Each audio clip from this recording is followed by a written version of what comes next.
This podcast has been brought to you by Snugdubs Camper Van Hire. Roam the world, park anywhere. That's snugdubs.co.uk.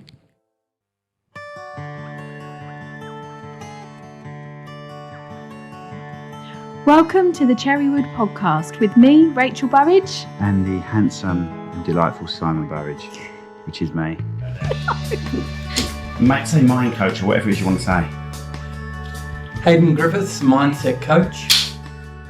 Take 12.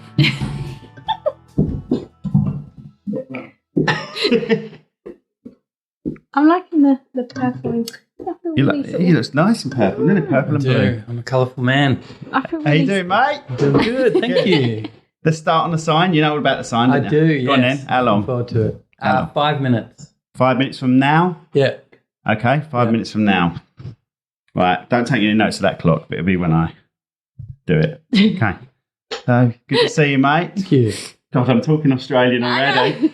I think I am anyway. When in Rome. Yes.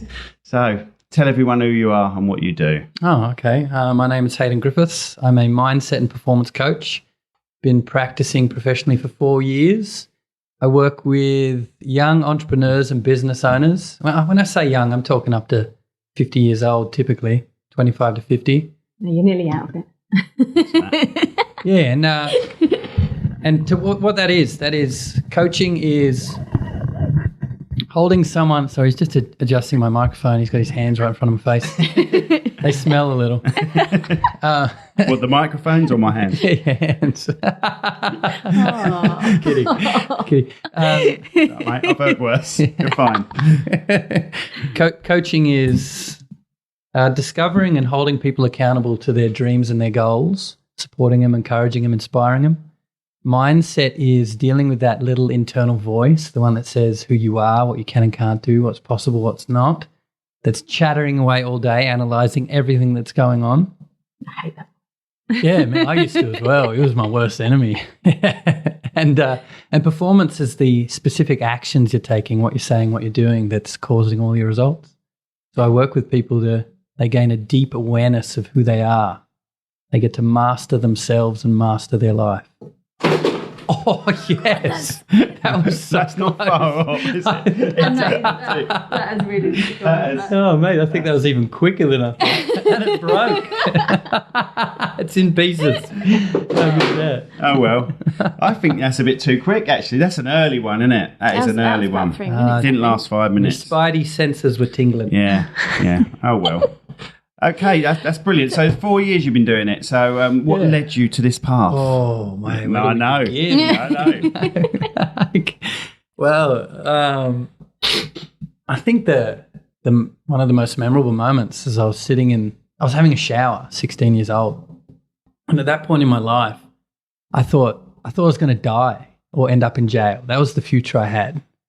And my mindset at that time... Can I ask, why did you think you was going to die as such? Yeah, I started injecting drugs at 14 and drinking at 13 and hanging out with, criminals. And so I saw the future of the criminals. And some of them did die and end up in jail. So And this was over in Australia? This is in Australia, yeah. And so I'm standing in the shower, contemplating my life, as we do. And my stepmother walks in, who I called my mother. She raised me from nearly birth. And she had this DVD case and she's crying, tears coming down her cheeks. And she sat down on the bathtub. And I'm thinking, what are you doing in here? Like, get out of here. You can swear. I can swear. I thought, you're Australian. Of course you're going to swear. I'm going to drop the C word. Yeah, fair dinkum. Just to prove my Australianness. And so she's bawling her eyes out and she says, I don't know why you do this to yourself. You've always been a good boy. And that hit, that like, whoa, what if I am a good boy? What if I'm not this worthless piece of shit that I think I am? What if I have a future? What if these teachers who've told me I could be something were right and who I've told myself I am is wrong? And if I do die or end up in jail, then I've not only have I wasted my life, but I've let everyone down and I've wasted this potential. And that little shift in mindset was enough for me to stop hanging out with those friends, stop injecting drugs, I kept drinking. Drinking's been the bane of my life. And you were 16? 16. So you did 2 years of drugs? Yeah, heavy drug But use. that mindset for a 16-year-old, I mean, I know when I was 16, I wouldn't have even thought of, I wouldn't have considered being like that, thinking to myself, I've got to change. You just sort of, at 16, that doesn't even contemplate in my mind. I was just young and... Right, this is a podcast. Talk down the fucking mics. All of you. Okay. Getting on my tits. Yeah, sorry. Rookie error. And she should know. It's like a 7th, 8th bloody one. She's getting on my nerves. Got it. Sorry. I can't... Sorry. My eye movements clearly aren't telling you. Look down the mic. I had to just come out and say it. Sorry, everyone. Sorry. He's swearing. I'm swearing. Go on, carry on. Yeah, so mindset. I'm proud of the mindset he had at 16 I'm looking away from the mic. I'm proud of the mindset he had at 16 to actually think that... positively, almost. Maturely. Yeah. Maturely. Mature. I don't think I was conscious of it, that I was creating it. It happened as a response to my mother's stand or So I suppose persistence. that stood in, stuck in your head as such, and sort of you just go back to that image and just think, no, I'm not going to do this, I'm not going to do this. Yeah, sort of I thing. kept thinking, what if I am a good boy? Yeah, what? Wow. Yeah, and that was the beginning of it. But it didn't, it took another, so that was 16, and I didn't become a coach until around 30. I didn't even know coaching existed until the year I became a coach. Wow. Right. Yeah, like I was, from 28, I was climbing trees. I was an arborist, chainsaw and ropes. That was a fantastic, dangerous, exciting job, well paid. Did you say up until 28? Yeah, and then I thought, I don't want to use my body anymore. I want to use my brain. But I didn't have a degree, didn't go to university. I barely went to school. I was too busy getting high. So I thought I was a bit lost for a couple of years, really what is wrong with me? What am I going to do with my life? I got a wife. We want to have kids. How am I going to make this all work? I know I'm intelligent. I know the potential's there, but where can I utilize it? Can we go back a little bit to before you were 14? So can I ask what happened with your mum? Your real mum?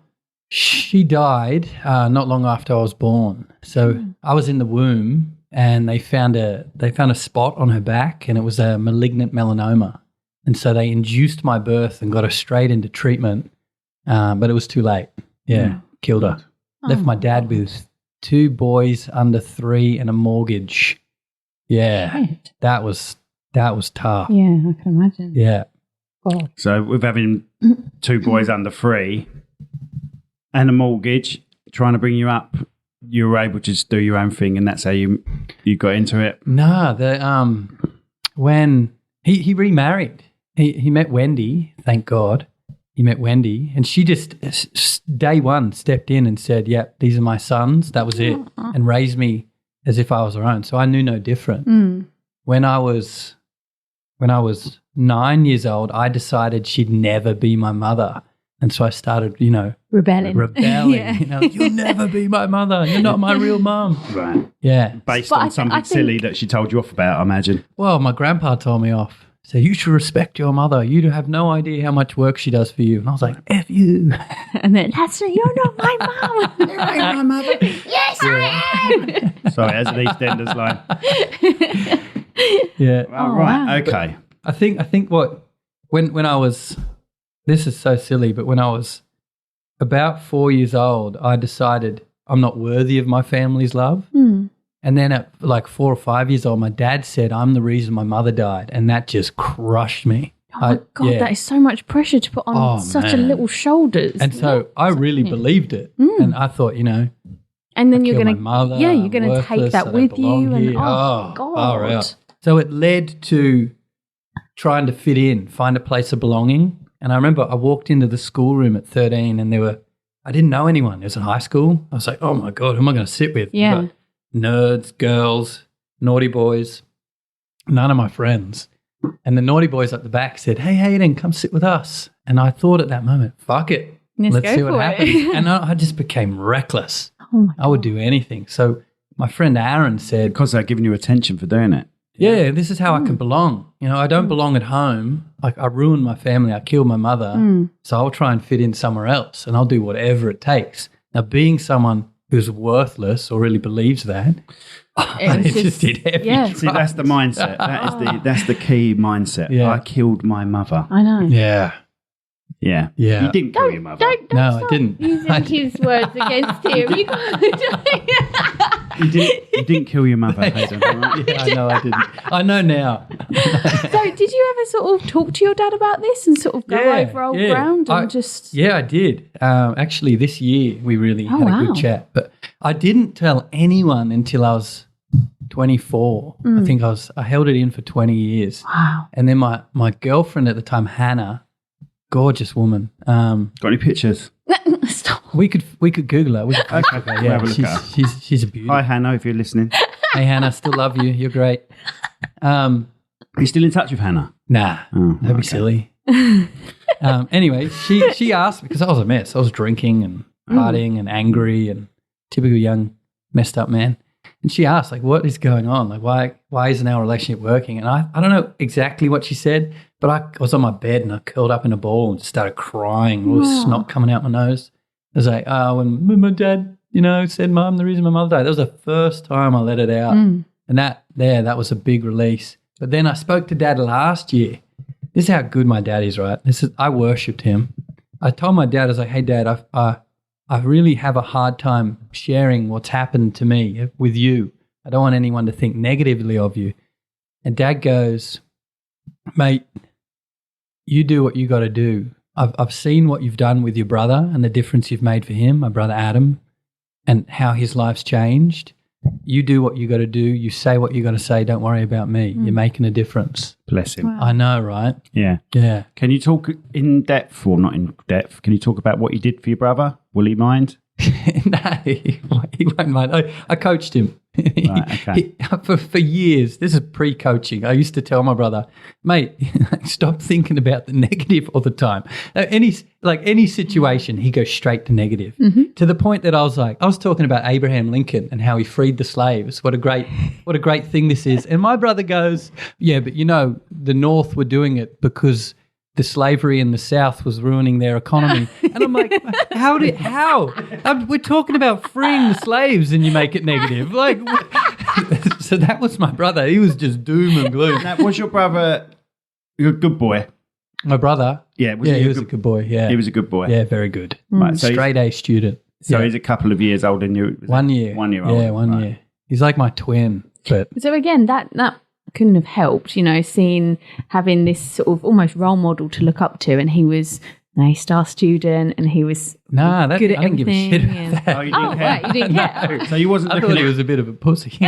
So you wasn't looking up at him. You wasn't looking up going, look how well he's doing. I loved him, don't get me wrong, but I didn't worship him like I worship my dad. It was a brotherly equal love, because we were so close. It wasn't like I looked up to him. We were eye to eye. When we fought, it was a fair match. Right. Yeah. Okay. And was it, no, and this is going to sound strange, was it nice to have that same shared experience with him, the loss of your mum, that you can actually relate to him and say, we've both been through this, we can both deal with this together, that sort of thing? We interpreted it different ways. That was right. So he did some training as well, and he saw that when he was about 3, and we were at my mum's funeral, and it's amazing that we can remember this far back. Yeah, he was 3 years old. He's at Mum's funeral, and he walked up to Dad and he said, "Hey, Dad, where's Mum?" And Dad goes, "She's in the ground, mate." And he's like, "Well, that ain't right." So I'll go ask someone else. And he went and asked this lady, and he goes, "Excuse me, where's my mum?" And she goes, "She's in heaven, mate." And my brother goes, "Well, I trust both these people. They're both and adults. They're telling me different this doesn't make things sense." So he thought, I got to figure this out. If I don't figure this out, who's going to love me? So who he became in that moment was he needed to have everything in life figured out, right, or he wouldn't take action. He would put things off and put things off. Whereas I became almost distant from the family. So I became, well, if I don't fit in here, I've got to find somewhere to fit in. So we interpreted it in a different way and became different people. Yeah, from that. Amazing, isn't it? Do you still speak to him now and still in contact with him a lot? Like every week. It's I great still coach him. It's great that you found the core of what the problem was. Yeah, it's in there. We've all got it going on. Just finding it. Yeah, just got to find it. Needle in a haystack.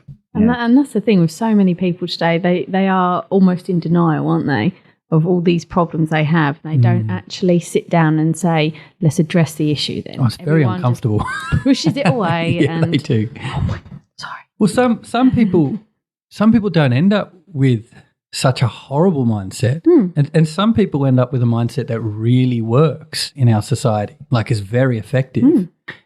Most of us, though, don't.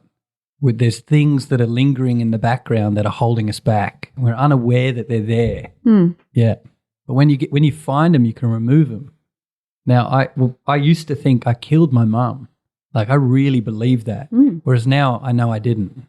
Now I know I'm lucky enough I had two mums. I had a mum that gave birth to me and a mum that raised me. And that shift in mindset is going from blame to gratitude. And it's a very different experience that comes with it.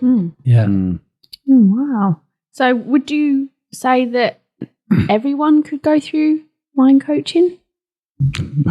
Oh, that's a good question. I don't want to put that on everyone. I mean, everyone could. Not everyone needs to. Not everyone will. Everyone could. I would love to see it if kids were educated. If we get in early and teach them the basics, we can eliminate so much that is going to happen through their life. Even with what's going on at home and stuff like that. I agree with you completely. Yeah. Do you do children? Yeah, I do work with kids. Yeah. They're actually easier to coach than adults. You've got less junk. We should give him Ted and deal with him. Oh.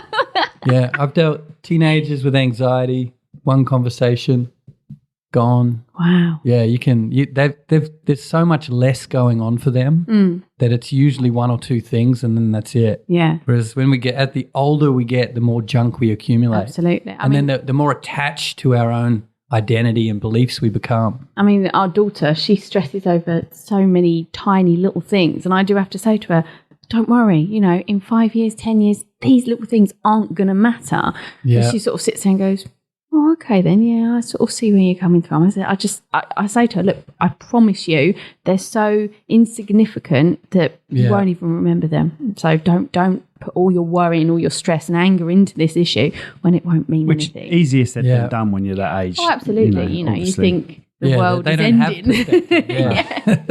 The school is their world. Yeah. Them having a row with a friend at school is the worst thing. Oh, my God.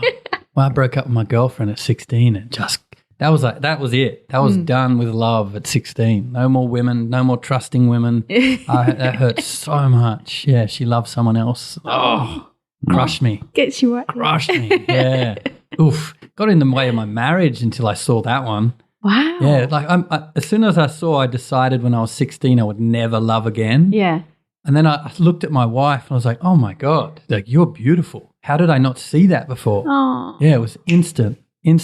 It's like almost like a barrier that you put up that you can't, protect or a myself. wall. Yeah, a wall that you can't go through until you've had that own conversation with yourself to say, knock that wall down almost. Yeah. I could do Very this. good. Be a coach. So let's have a Hayden work on you for a bit. Shut up. No. No. Is there anything you want to chat about? Anything you want to chat about, Rachel? I need a couch. I feel I need a couch to lay down. I'm not a therapist. He just gives me a phone. That's all he does. Once a month, on every Monday, phones me. I don't want to see you cry, mate. Every Monday, I'm in a good mood. Ring him up. Then I realise how fucked up I am. Don't say that. I'm joking. I'd agree. No, I'm joking. It hurts to see ourselves clearly sometimes. Yeah. And I'm still, what are we on, like week 5 together? That sounds like something like that. You're dating. We're dating. Yeah, he keeps saying yes, so it's similar. And I love it, Aidan. Oh, thank you. I love it. It has made a difference. And like yesterday, I had a bump in the road, didn't I? I was a bit more positive the week before, wasn't I? But yesterday, for some reason, felt worthless. I wasn't happy in my marriage. Maybe I shouldn't mention this. No, I'm joking. But yeah, yesterday I had a bit of collapsing confidence, maybe, something like that, I would say. But he helps me have perspective. What did you see? What do you mean? What did I say? What did you come away with from the conversation? That most of... Are you going to cry? No. Oh, right. I thought we were going to note down the time that Simon starts crying. I cry nearly all the time. But what did I say? I saw that when I was saying I was getting feedback from others, it's actually feedback from myself. Oh, life's a mirror. Beautiful. Can you open that up a little bit more? Explain on that a little podcast? bit more? Nah, not on a podcast. Oh, you don't like it when it's the other way round, do you? I don't know. Yeah, I don't know if I can open it up a bit more on You here. can, go on. Give it a go. Just give it a go. Go fuck. Come on. Right, I can't make next Monday. That's Christmas anyway. He's sitting by the phone waiting for you to call. Where's Like, Haydn? he hasn't called me today. It's because of the conversation last week, isn't it? He doesn't like me anymore. All right, let's skip me now. Anyway, I do highly recommend people contacting you. I really do, because I didn't think I needed it until I spoke to you. Well, maybe I did think I needed it. I've had counselling in the past. I've been counselled. I know, but I've been counselled in the past. Yeah. It's better than that. Yeah. If I'm honest, we go for the jugular. It's better than that. muck It's better around. than counselling.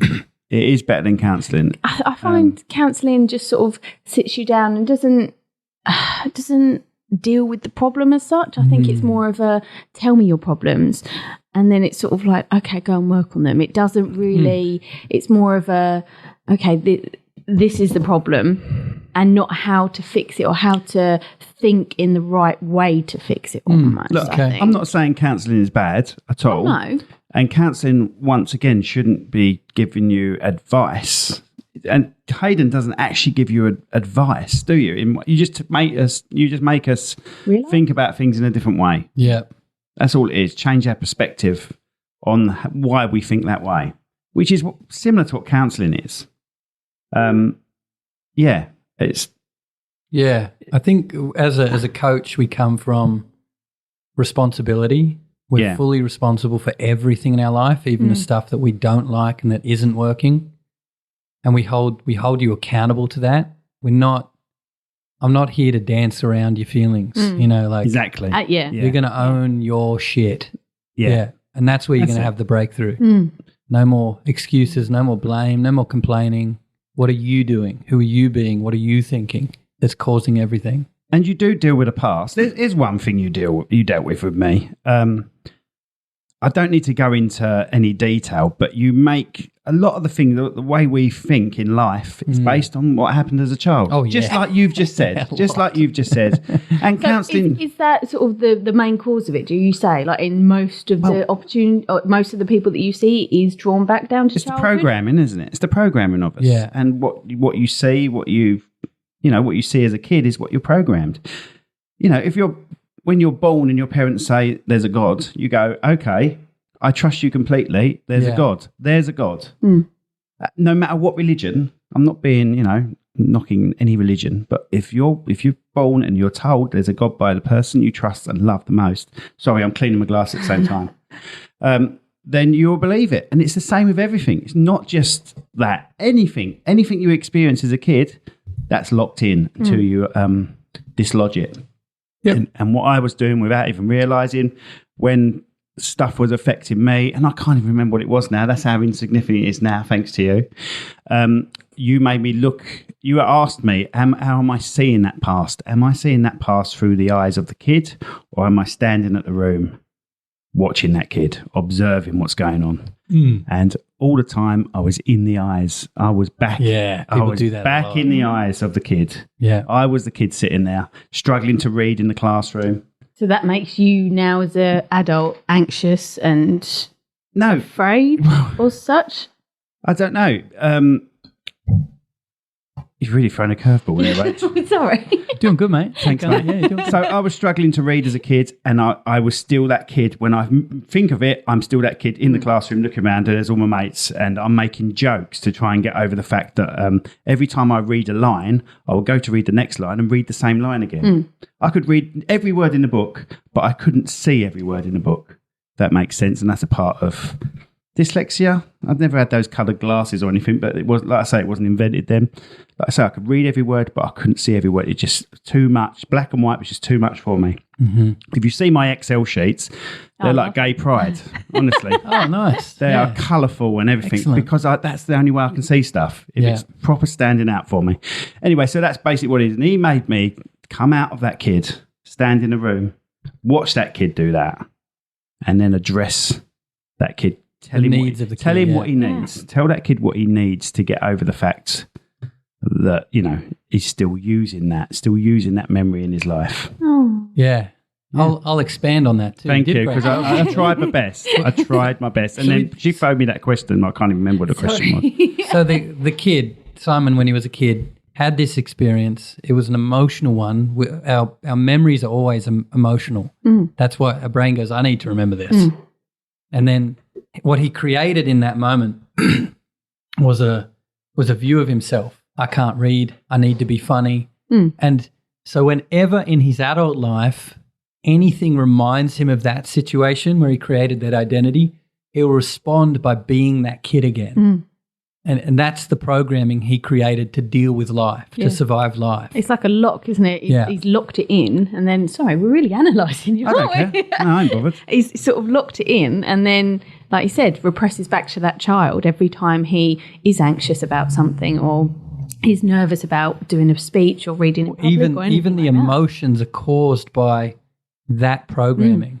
So the programming comes first, then the emotional state comes. And that must be so hard to unprogram, or I don't know what the word is. Is that a word? Unprogram? It's not as hard as you think, but I do end up back in the eyes sometimes and then think, what are you doing here? You got to catch it. That's it. Yeah. Got to catch it, be responsible for it.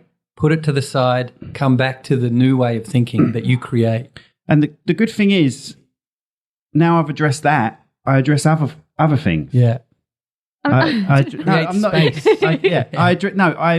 realise in other situations that I'm back in the eyes again. And I can be back in the eyes when I'm 30 or 40.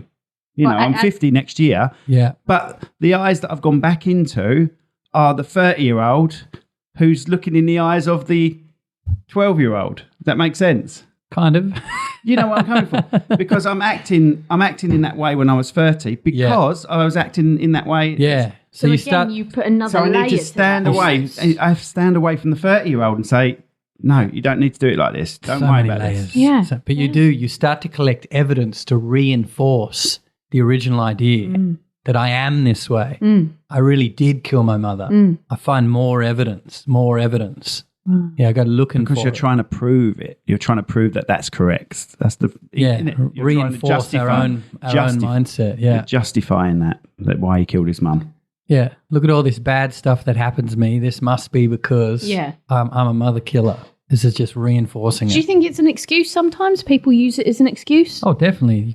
People use excuses all the time. Yeah, 100%. Like, I'm doing drugs because my mum killed herself, or I'm doing drugs because of this, of this. Yeah, it started as fitting in. I just wanted to fit in and have fun. And then we did the drugs and it was like, well, that was a lot of fun. You know, like I'm going to do some more of them.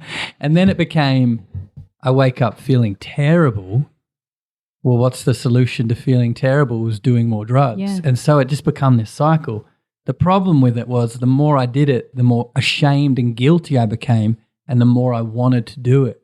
So I was just caught in this trap round and round, getting myself deeper into drugs and trouble and then feeling worse about myself, you know, not coming home for weekends and then feeling bad how my parents must be stressed. And so I do more drugs to escape that feeling and So that must have taken a lot of guts for you to stand up to these people that you were friends with for 4 years, 16, 5 years? 16 still a young age to pull away from that. You did well to do that. Surely you should be complimenting yourself on that. Thank you. I'll acknowledge myself. I acknowledge you on that, Haydn. And I'll remember that one for a Monday as well. I think I was lucky, really. And you thank your stepmom for that. Oh, so many times. Yeah, she saved my life. And does she know that? Have you spoken to her about it? Yeah, definitely. So what happened to the people you were hanging around with? Did you just disengage from them? Did you just disengage from them in that moment when you was in the bath? They did armed robbery not long after to a policeman's son. Oh my God. They were really down. It was methamphetamines was just becoming a big thing. Right. And highly available and very cheap. And so they were doing meth and heroin at that point. And needed money, they didn't work. So they started armed robbery and robbed a policeman's son. And one ended up in jail. One actually, he's so much a shell of the human, like there's nothing there anymore. They couldn't even send him to prison. Wow. Yeah, he's just gone. You wouldn't even. He was a bright, fun, happy young man, and now he's just this shell.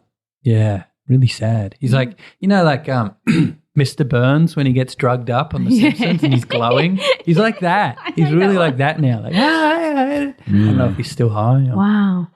What's your belief on marijuana and those lighter sort of drugs? Yeah, drugs aren't the problem. No, mindset's the problem. Yeah. It wasn't. It was. I was using drugs as a solution to my problem. Yeah. As a way of coping. Yeah, it's a coping mechanism. And we do this, and this is with all the depression, anxiety, ADHD, bipolar.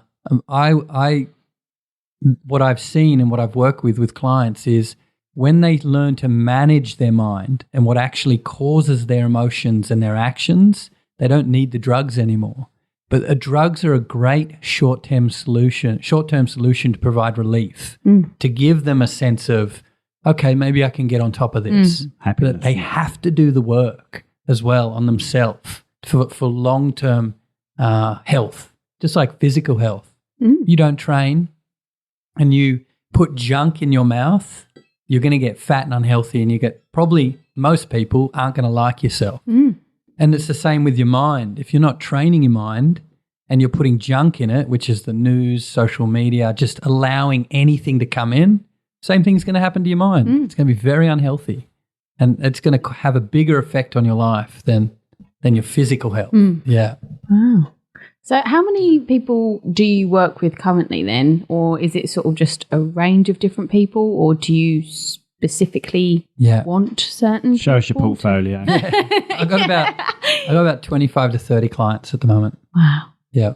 That's weekly or every 2 weeks. We have a conversation. And they range from backgrounds? Ages? Typically, I target entrepreneurs, business owners. They want to learn. They want to grow. They're willing to get uncomfortable. The jump, and most people understand this, like the jump from being a student to employee takes a shift. You've got to be on time. You've got to be responsible. You've got to be accountable for yourself. You start to earn money. You've got to learn to manage money. The jump from employee to self-employed or self-employed to business owner is similar. If you go from employee to self-employed, you got to learn sales, you got to learn marketing, time management, responsibility, accountability to a whole new level. The people who are willing to take that on are often looking for someone to guide them. Because that's an uncomfortable jump. Oh, yeah. I mean, we've had that, haven't we? Yeah. And so they've got to be willing to get uncomfortable. If we're looking at their past and let's say, people who've had sexual assault and that's still getting in the way, like they really want a relationship, but they've had this trauma with men in the past, that's going to get in the way of their relationship. Now they got to be willing to revisit that moment and deal with it and feel the feelings to move through it, to get over it. Because I've said to Tilly, because a few years ago, obviously she moved from year 6 up to year 7. So she was going from primary, it was like primary school, wasn't it, up into like sort of GCSEs and that sort of secondary school now. And I said to her, this is going to be a weird summer because you're basically the top dog at your school at the moment. Everyone looks up to you. Everyone, even the little children know who you are. You're the year 6s. You are popular. You are, exactly. Grown-ups. And I said, and in 6 weeks' time, you are going to be The the minions babies. again. You are going to be the ones that everyone shits on, everyone looks at and picks on and laughs at. I said, and Shits on. yeah, basically. And I said, and in the space of 6 weeks, they have to go through this massive mind fuck, basically, of going, I'm the best, and now I've got to learn to do it all again. And she was even house captain, wasn't she? Yeah. So she was the top dog. Yeah. Wow. And we had to say to her, Lucky. you know, just take it all in, but just be prepared when you go to school. You don't know anyone, similar situation to you. She went in and she had no idea who anyone else was. And I said, it's going to be a complete and utter mindfuck for you because it's you going from top dog down to the little person again. Starting again. Yeah. Her mindset, we don't know where she's got it from, Haydn, but her mindset is amazing. Oh, good stuff. Amazing. Yeah. Right. We took her around 3 or 4 grammar schools, okay? And we said, you can choose any one you want. We didn't put our opinion across. We just let her do it. We just kept She quiet. chose the grammar school she wanted. None of her friends from her previous school in it. Wow. And she's got good friends at that school. And she just Excellent. said, She said it's better for my education. What 11-year-old says that? She'll come home. Wow. She'll come home from school and we don't have to nag her about her homework. Straight up there does her homework. See, some people just She's straight A. great mindset. She's totally fit in and suited for She's society. straight A student. Brilliant. Straight A student. Good And for her. I just think the early mindset we gave her, it's going to sound a bit weird, but when she was little baby, from a baby to like 2, we used to have baths together, didn't we? And I used to get those spongy sort of writing things that you stick on the tiles. Yeah, and we got she them. was reading words, mate. She was reading words from 1.5. So like, it genius. just clicked from her to the point where we was making her read swear words. And we were clapping. Well done. And she's really pleased. But I think, that makes I it think sound she like got really that buzz from us saying well done. Yeah. And that buzz has never left her. Yeah. She's unbelievable. She really is unbelievable. Stuff. Nice one. Well done. Thanks. We did Good job. something right, yeah. But boys, they're a different mindset. Boys are boys. Do bare boys. minimum. Bare minimum to get through. What's going to get me through? That bit will get me through. You want to do a bit more? Nah, that's got me through. Got it. Yeah. Who's that sound like? Simon? Oh, I don't know. You don't know? I'm not sure who that is. It's not me, so Tilly must look after me then. You know, Tilly's mum's a half-wit as well, so just shocked by it. Can you now say something positive about me, please? Oh my God, you did. I like your hair. No, you're very clever. There you go.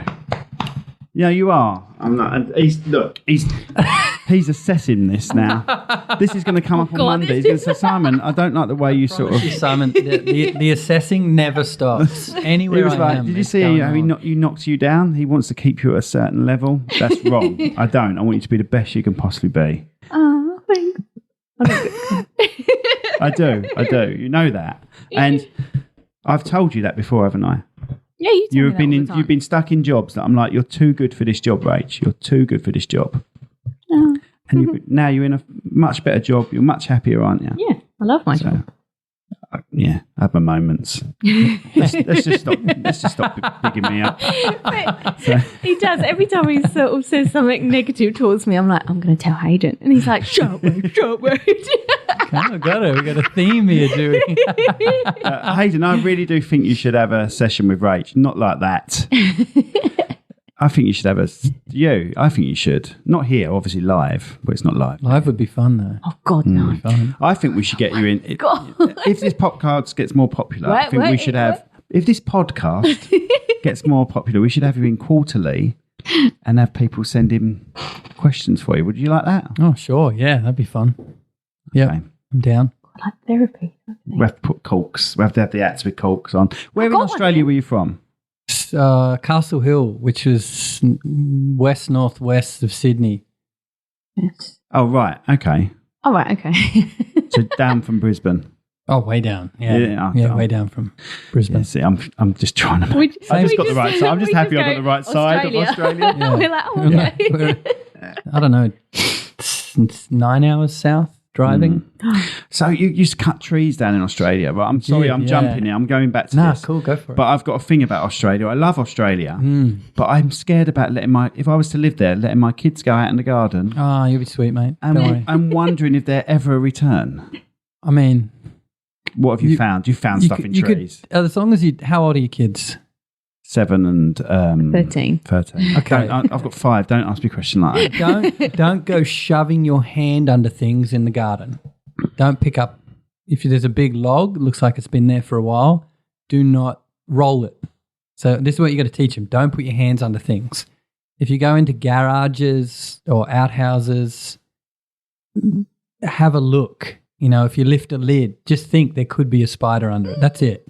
You just got to look and be cautious.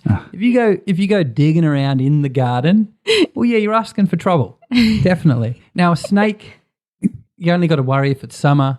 They're going to see you. They're going to run away most of the time. But you're going to see them, okay? If you see one, you walk away. Simple. If you see a brown snake, though, don't go near it because it will come at you. They're territorial. Funnel webs. Big, hairy, scary spiders, huge fangs, venom dripping off. They rear their legs. They come at you. They run at you if you get like a meter or two near them. How big are they? How big are they? They are. Well, he's doing this with his hands. So yeah, but he's doing an impression with his hand. He can't shrink his hand, can he? You get to the right size. I could comfortably hold one in my hand, and it would take up from mid finger to the bottom of my palm. Yeah, they can get. They're scary looking. Oh. Look them up if you're listening. You know, cutting trees down is the worst thing for that. Covered in spiders. Oh, covered in bugs. Mate. Covered. Because there's. You ever been bitten? Yeah. I had to go to hospital. Yeah, anti-venom. Didn't go to hospital. Anti-venom stuff or no. Right. Actually, you've told me about a bite before that's gone wrong. I'm sure you have. I was doing. I was a model. I was doing nude modelling for bachelorette parties. Pictures, right? No, they weren't. I don't know why they hired me, but no, I had no pictures. And I got nude modelling for bachelorette parties. So you were a stripper? No. Oh. No. I got the women to take my clothes off. Didn't do it myself. And there was no dancing. I just stood there while they drew me. I was like life drawing. Yeah. I love life drawing. Yeah. It's for the ladies who don't want the sleaziness of a stripper. Oh, now, I'm not saying all strippers are sleazy, but, you know, they can kind of shake their junk in your face and not everyone wants that. Yeah, I would be, yeah. Yeah. I think it attracts that type of man. This was the... Thanks for that. Yeah. So we'll address that on Monday. Bachelorette, you know? Nice. I did get a bite. I was sitting in the truck and I felt this sting in my crack, my butt crack. And I was like, oh, wow, that hurt. You know how you feel things sometimes you don't think it's anything? That pork muscle. Yeah. I stayed sitting down and then, I went again. And then it went a third time on my other side. It's like, oh, my God. So I got out of the truck, ripped my pants down and was dusting my butt off. Didn't find anything. Didn't know what it was.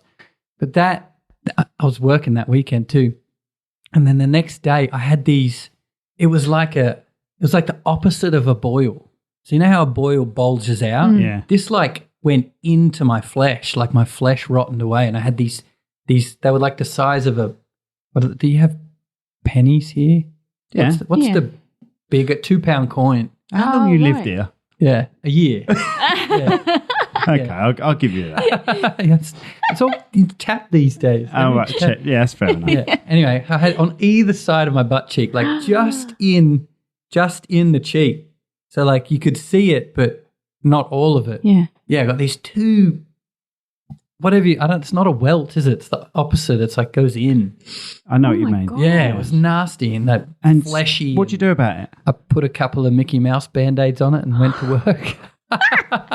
And the women are like, why have you got Mickey Mouse Band-Aids in your butt cracks? Well, you don't want to see what that looks like without them. Yeah. And did it just sort itself out? Oh Yeah, it healed.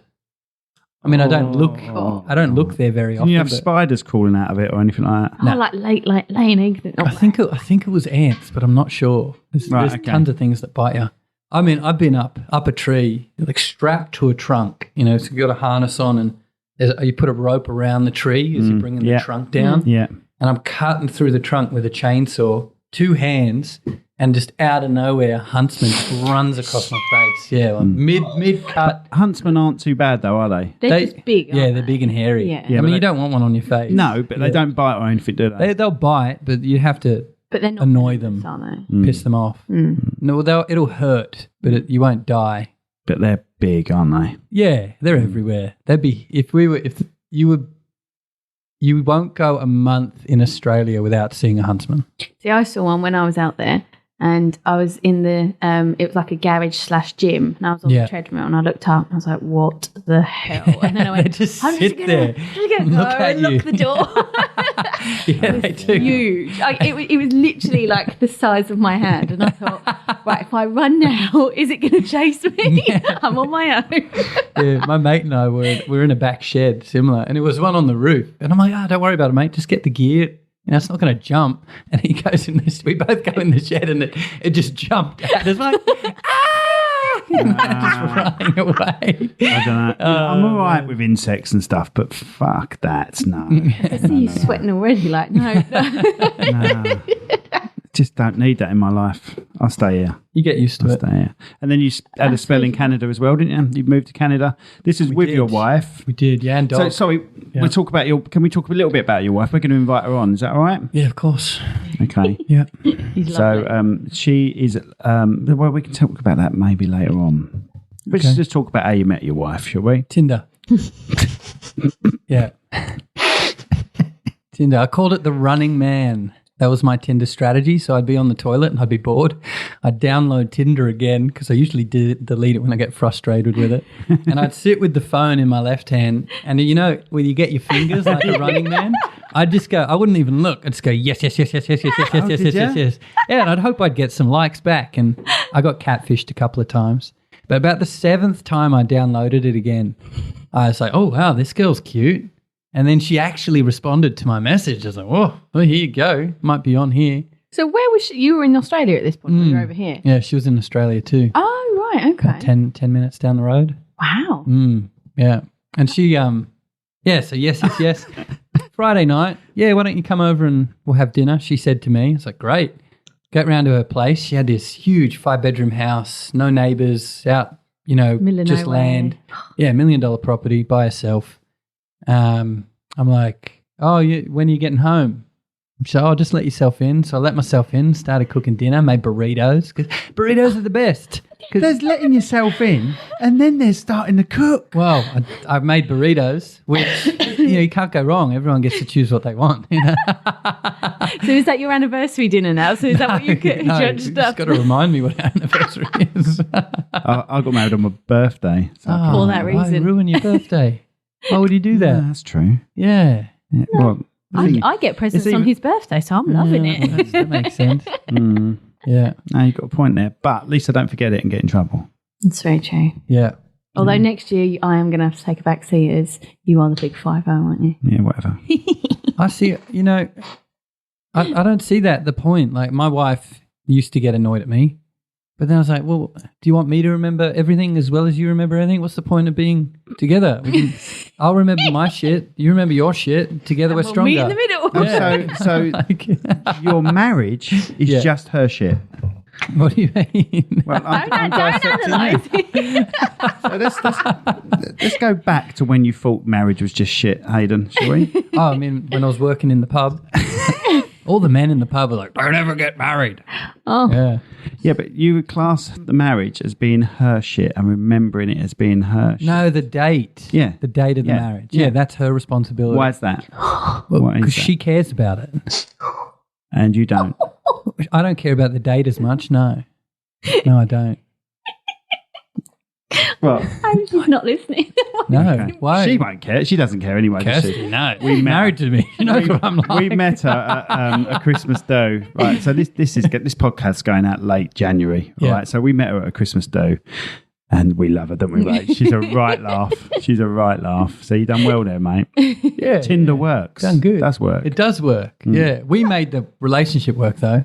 Tinder just connected us. Yeah, of course. Yeah. Oh, God. He's dissecting me just saying that. He's already corrected me. Hey, words start wars, mate. Imagine doing that in this country, though. Because obviously you were very And she was very trusting of you. You were very trusting of each other to be able to just say, yes, go in, help yourself, cook. She was a slut. I was a horny young man. Doing that in this country. Imagine like just swiping and going, let yourself in. Someone would say, look, let yourself in, the key's under the thing. Yeah. But I don't then, as a British guy, I won't enter and go, do you know what? There's a fridge there. I'm going to fucking... No, I brought the dinner. Oh, right. I cooked dinner. I ran her a bath. So when she knew home, you was going to cook something, and did you? I'd assume so, yeah. So you didn't actually say those words. Do you know what? I'm going to start using your stuff. Maybe I was going to cook her dinner. I'll come over and cook you dinner Friday night. Maybe. It's not as bad then. Yeah, let's go with that. But if we let you into our house, would you just rock up and start looking at the food, knocking something up for us? If I was hungry. See what I mean? And that is how it should be. That is how it should be. But to us, that's I could buy more food, if you get upset. Yeah, I know. No, but it's a weird thing. It's a weird thing. Would you go on if Tinder? you've got guests and you say, look, the fridge is yours, that's fine. That's fine. But just to rock up. Would you go on Tinder, find a girl, and then go? Need to, babe. I've got the hottest girl in the world anyway. But thank you, because I'm scared that you I wasn't referring to you. I was referring to my bit on the side. But imagine like doing that and then just saying to her, I'm working, let yourself in. She's cooked you dinner. But that'd be so nice. I would start having palpitations like, right, okay, this is like a first date and you're here cooking me dinner, making me a bath, or running me a bath. I'd just be like, first date. That was about the end of the romance in our relationship too. Oh, that was it. It was done. Don't get used to this. So we go briefly about her. She is a gymnast instructor. Is that right? Is it gymnastics? Gymnastics coach. Her speciality is the double mini trampoline.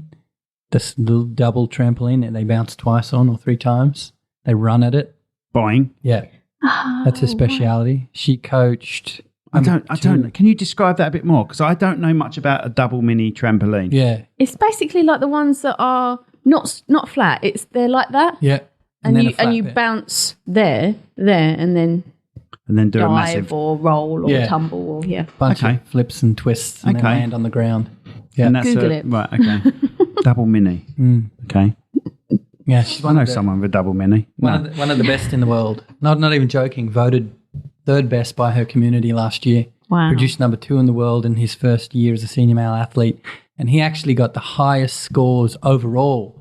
So he came number 1 if you looked at all the competitions he went to. He got highest scores overall. That's amazing. Yeah. Where does she instruct? She doesn't. Okay. Yeah, she just coaches. No, we had our second baby just over a month ago, and she's decided she's going to be a full-time mum. Oh, right. Okay. Yeah, we're going to have a few more kids. Okay, brilliant. Yeah. Oh, yeah, because you want 5, didn't you? I want 5, at least 5. She wasn't too happy about that when we spoke to her. No, but, I'm pretty persistent and persuasive at times, so we'll get there. Yeah. I'm stressed out already just thinking about it. Oh, bless her. Oh, dear. Oh, more love. We'll definitely have to get her on as well. Yeah, we'll get her on because she's a laugh. Yeah. Yeah, she's a character. Takes one to marry one, that's for sure. Behind every strong man is a stronger woman. Yeah. Brilliant. Or an insane one. Oh, proper insane. Yeah, for a long time, I fully thought she was a psycho. That was my mindset. Really? When we first started dating, this is like 3 months in that house where I originally met her. And I don't remember what I did, but I know I get on people's nerves at times. I'm pretty good at it. And she's coming at me, she's like heads down, and she's a gymnast. So her shoulders are literally broader than mine. Like she's powerful. She's coming at me like a demon with her eyes on me, focused and locked. She picks a picture frame off the wall and pegs it at me. And I just, in that moment, I was like, she's a psycho. She's a proper psycho. I like a challenge. I wouldn't be the coach I am if I didn't marry her. She's been the most difficult person for me to deal with. Yeah, who I needed to become to stay with her is spilled right into my coaching practice. If I can handle her, I can handle anybody, Now, do you still get coaching? Yes, got coached last week. Really? So who coaches Was it you me? then? Well, yeah, I do let clients coach me for sure. They hold me accountable. I've had a little bit of to and fro with you, haven't I? Yeah, it goes both ways. Yeah, definitely. so I do try to advise him, but whether it's the right advice, I learn a lot from my clients, 100%. I'd say my number 1 client, Kip Clare, it's very much a synergistic relationship. He's consistently pushing and developing himself at just a phenomenal rate. Like 3 months ago this year, he decided he wanted the second floor of the tallest building in the city, $10,000 a month Canadian to rent it out. And he's been working out of his home. So he doesn't have 10 grand cash flow to invest out of nowhere. So we came up with an idea that he would divvy up the space into 20 different office spaces and then rent them out to different business owners in the town. Oh, He's got city council in there. He's got mortgage company. He's got like 20 different, and now he's making a profit off that office. He's got 4 offices for himself and his team, because he's growing his team this year. And now he's making $500 a month off this space, and he's seen as the guy who pulled it all together. Wow. Yeah, just a phenomenal young businessman, younger than me. So it's just having that idea and having the guts to roll with it, really, I suppose. The guts is in if you imagine you have your dream or your goal, and then there's where you are, who you are, what you're doing currently. There's the gap between who you're being, what you're thinking, what you're doing, and who you need to be, what you need to think, what you need to do to be the person who has those dreams come true. Mm-hmm. Kip, what's phenomenal about Kip is, there's a very real distance and learnings and breakthroughs and breakdowns you need to go through to get to that point. Old ways of thinking and being removed, old identity, new ones created. He manages to make that gap as short as possible. Wow. So he causes the breakdown at an intense pace. Like his breakdowns are intense. So he'll be like, internally just in turmoil, dealing with his old identity, creating the new one, but in such a short period of time that he causes rapid breakthroughs in his own life. Wow. Yeah, just a top performer. Does he have children? Not yet. He's getting married this year. He found the love of his life this year. He's getting married next year, and they're planning on having kids. So you're going to tell me I'm using this as an excuse because I just know the sort of person you are. Okay. But a good coach. I had kids at a young age, and I feel that has stopped me taking It's risks. a mindset, yeah. Yeah. See, I told you. Yeah. It is an excuse. Yeah, you're spot on. What do you need me for? You know the answers already. It's in there. You just know it. You don't even have to voice them. So what's been the impact of that way of thinking? Progression. I imagine progression. You said you think your kids have held you back? No, I'm not blaming my kids for holding me back, but my goal is to provide for my kids. Yeah. And you can't take risks.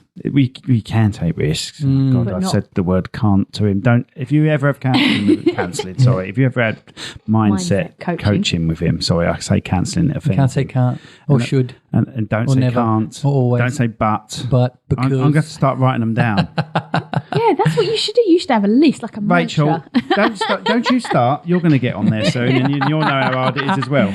I thought you said that the kids slowed you down. I thought there was no. It's a case of wanting to provide. Yeah, and if you take risks, you could fall, and then you have nothing to put a roof over your head. Yeah, when you haven't got children, the only person that's going to struggle is you, and you can get over that by being in a bed sit or something like that, or going back to your parents. Yeah, to be successful with a family takes a different level of being, a different level of thinking.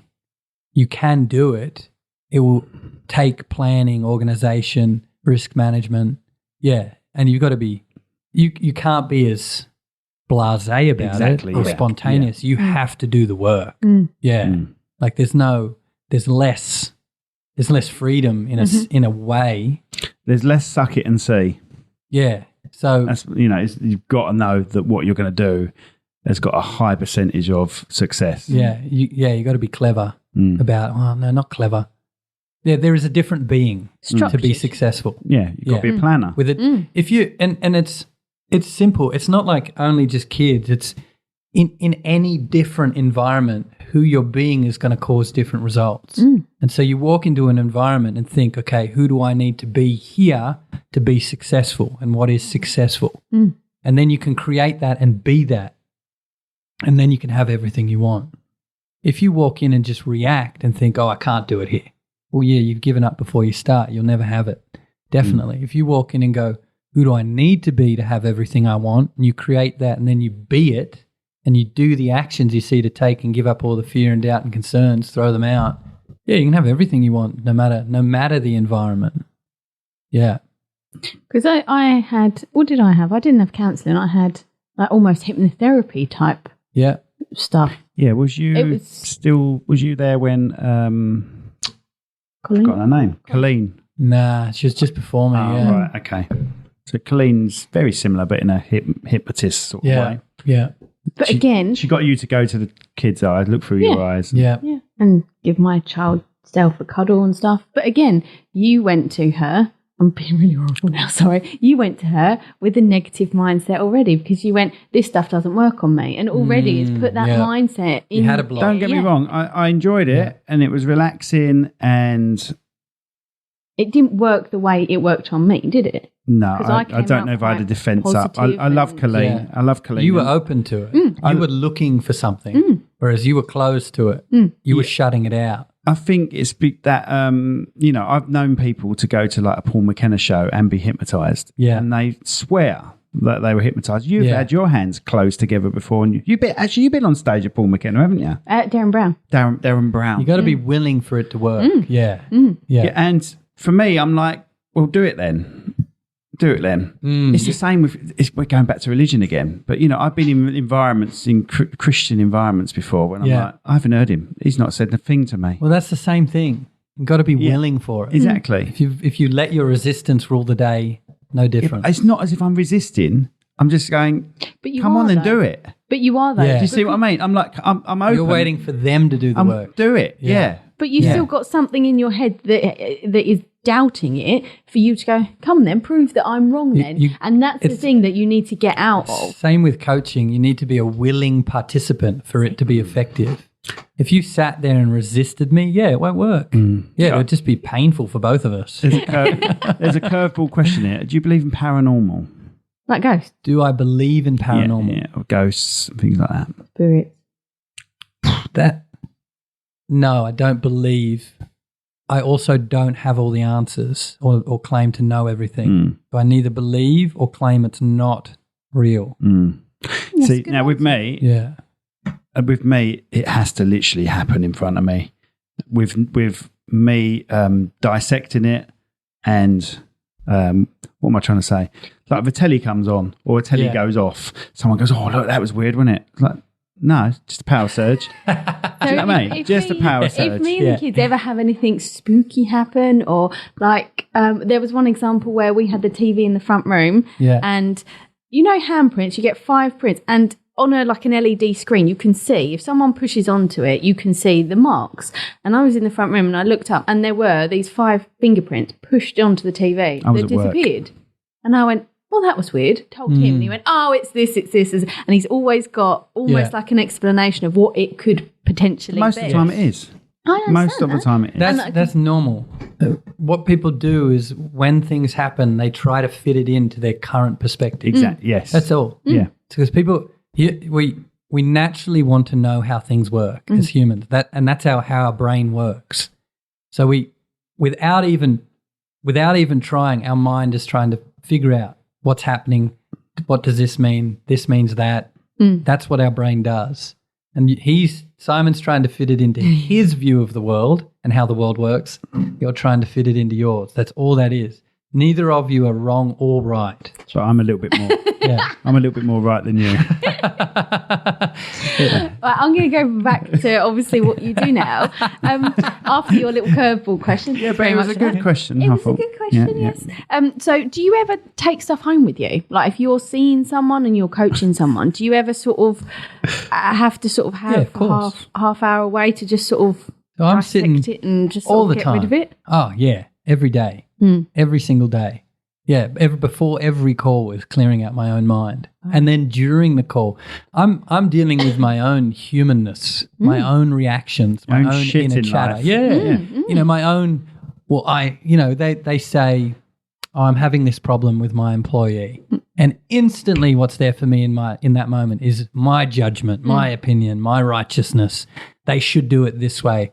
And it's me removing all of that so I can be like, because you immediately want to advise. That's what's right there. But like you said, I said about the paranormal, it's based on your experiences and the way you're seeing things. Yeah. And you've got to remove that. Yeah, remove that. And don't get me wrong, it's a dance. So there's times where telling them exactly what I think is what works, and there's times where it doesn't work.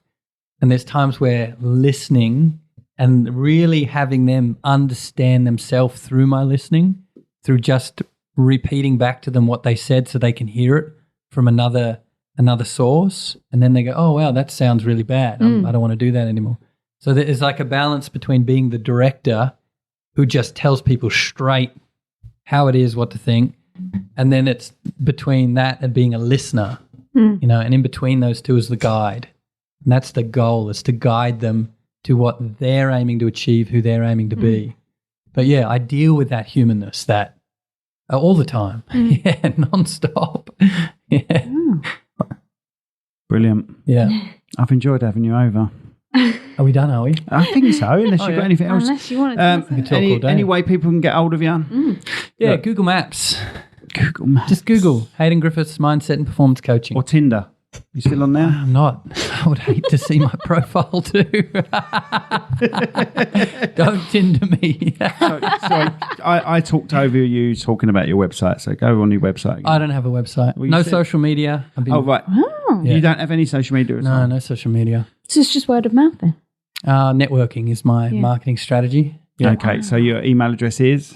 Haydn, Haydn, M for Michael, G for Griffiths, @gmail.com. So HaydnMG@gmail.com. Perfect. Can you email me? Or Google Maps me. You can call me. Yes. Get my phone number. And remember, everyone, Oh, God. you can be whatever you want to be, can't you? You can. Anything. You can be anything you want to be, but you might need the guidance from this man here, Haydn Griffiths, Thank you. the Australian naked drawing type. Arborist. Okay. Pub manager, arborist, car salesman. Do you class yourself as a drug addict, still an addict, or not? All humans are addicts. Okay. Everyone's addicted to just different habits. Yeah. We claim some are bad, some are wrong. Well, I'm glad you got out of it, and you only had 2 years of it, and I'm very proud of you. Thank you. I drank until I was 22. Okay. Maybe. About 10 years. It's not 10 years of heavy. It's not the note I wanted to end it off. heavy alcohol. I really enjoy our sessions we have, and they do make a difference, Thanks, mate. even though I'm that fucked up. All right. No. See, I said something negative about myself. see? He's going to bring that up. He's going to bring it up. Oh, damn. But I do say that to you all the time, don't I? What? I say, well, yeah. You say both. You I say do. both. You positive and you're also negative, and that may have been brought up on Monday. But then he told me it was my fault. So I did not use those. I never said it's your fault. no, he didn't say it was my fault. Oh, when we had an argument. We didn't have an argument. No, we didn't have an argument. We'll talk about it off camera. When I dove out and I called you up because I needed your help. No. Oh, yeah, we had an argument the other day. Yeah, we had an argument. Oh, no. What was it over? Oh, yeah, she's got on to the kids too. It's the loudness that Haydn, maybe you can sort her out. It's just too loud with the discipline. Too loud. Drove me nuts. Got it. Drove me nuts. Yep. And she went off. She drove off. And I just started watching telly. Sod it. And then what happened? I got a call. An hour and a half later. Hour and a half. Where did you go? I just went and sat, watched TV, watched The Crown, In the watched car. a bit of In the everything car. in the Like car. at the front? In the car. Drove down to like about 10 minutes away. Just go and sat down in the street, and I thought I need to get out, so I went out. And I sat. And she just went to her own space. Probably some geezer's house, but that's what she's telling me. Fair enough. And she ran the battery out in the car. Don't you hate that? That's the worst. When a hero comes along. And then you had to call him. No. Oh. so annoying. I was like, I was just like, Really? Look who comes crawling. But did he rub it in? Did the hero rub it in at all? you're doing it Did he now. just turn? Yeah, that's true. Yeah, forgot about that bit. Doesn't it suck? Oh, I hated came it. along. I would literally was Sort on the it out. phone. I was like, The car won't work. He was like, the car won't work, so I need your help. That sounds like R2D2. Okay. Oh, man. It's the C3PO. Oh, yeah, that one. Yeah. R2D2 is bleeps. Yeah, C3PO. I hated it. Absolutely hated it. Anyway, sorry. That was... we've done a nice little goodbye and then we talk bollocks again for a bit. Well, we haven't even got into relationships. We'll have to do that next year. Yeah, let's have you back. Oh, God. We've got to have him back. We should do some sort of Are you happy to do a little bit of counselling, a little bit of coaching? Sorry, I do. Yeah, who are we coaching? Us two. Oh, together. Yeah, do a great. joint coaching session. Yes, I'd love that. That'd be so much fun. We'll do it. I'm sweating We'll already. do it. And if you've got any questions for Hayden when we have him back, then let us know. Just put Haydn Griffiths in front. Haydn Griffiths to info@cherrypro.co.uk. Yeah, anything you're dealing with, anything that's not working in your life, we can have a look. And if you have trouble getting hold of Hayden, go through us and we'll put you onto him. Yeah, that's right. Okay. Cheers, mate. Thank you. Boosh. Great to be here. Boom. Thank you.